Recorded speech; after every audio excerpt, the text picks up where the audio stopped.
Hello, welcome to my channel. So I have not uploaded almost 2 weeks because I broke my lens. So I'm back. I kind of was missing this. I'm getting the hang of it, doing videos. Um, so I've read so far 6 books this month, and one of the books I read is Without Merit by Colleen Hoover. And I've read quite a few of Colleen Hoover books. Some I really love, some were just, okay.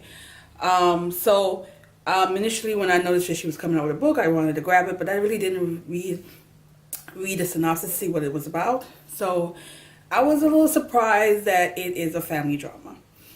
So when I picked this book up and I started reading it, I was like laughing, like, what is she doing? This is so not the kind of book I'm used to from her. But as I started reading it, I started loving it because it was different. You have a family setting where you have a father, his ex-wife, who lives in the basement.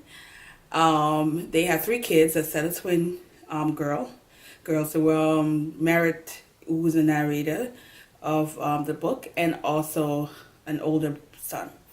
He also has his current wife, who used to be the nurse for his ex-wife, and they have a 4-year-old son together. Her brother, and also a boy who is of love interest to one of the twins. So, and as well as a dog. So this house is a full house. You have 9 people live in the house, and Merit is a 17-year-old girl. And although she's a twin, she does not have the connection she used to have with her sibling. She often feels unnoticed, invisible in the house, and everyone seems to be getting along great, and life is good. And she feels like this is, she feels like the family is just delusional and living in this bubble where she's looking at everybody like, what is going on? But she also not addressing her issue. So this story deals with mental illness. It deals with different form of mental illness in this book. And at first, because of the family dynamic, I was a little bit not sure where the direction of the story was going. But as it unfolds, you realize this family is not as odd as it seems. There are a lot of people who live in a full family, and there's no communication. No one talks, so you don't really know that somebody in the family is dealing with other issues because there's no communication. So in this story, Meredith is again feels very isolated, but at the same time she is trusted with secrets.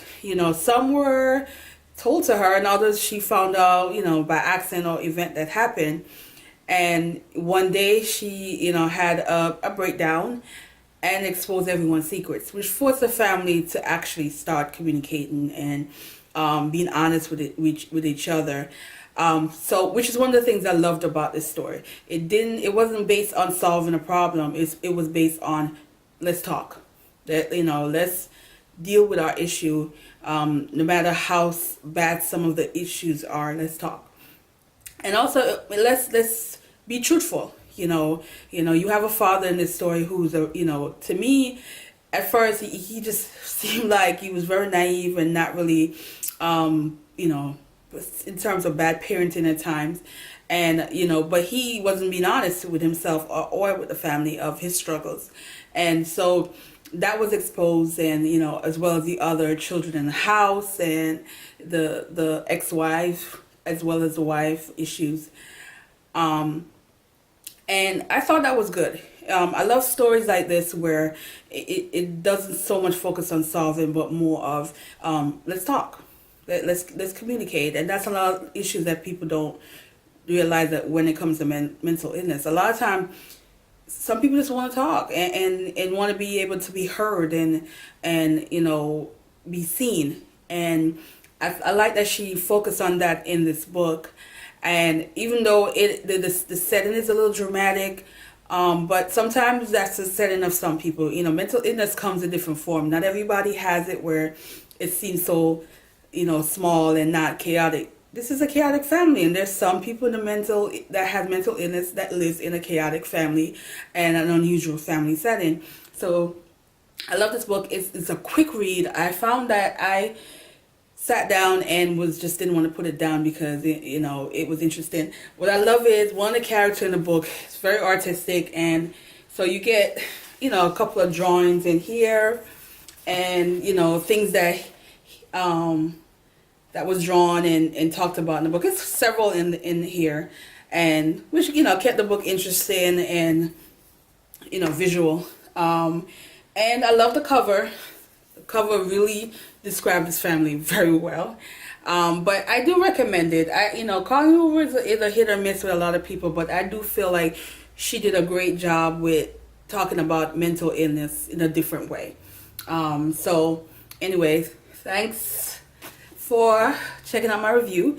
And right now I am reading Dead Certain. I put it up here somewhere, and it's a crime thriller, and I haven't read that many crime thriller lately. I try to do at least once a month, but this time of the year I love crime thriller, and this one seems interesting. It's a girl, she has a double life, and her sister is missing.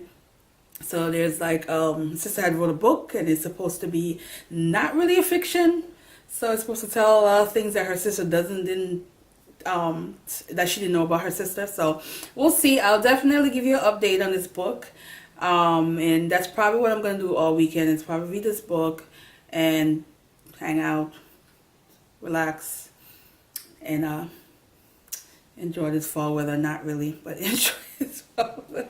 Anyway, thanks for watching, and comment if you've read this book. Leave a comment, or what are you reading? I always like to see what other people are reading. And thanks for watching. Bye.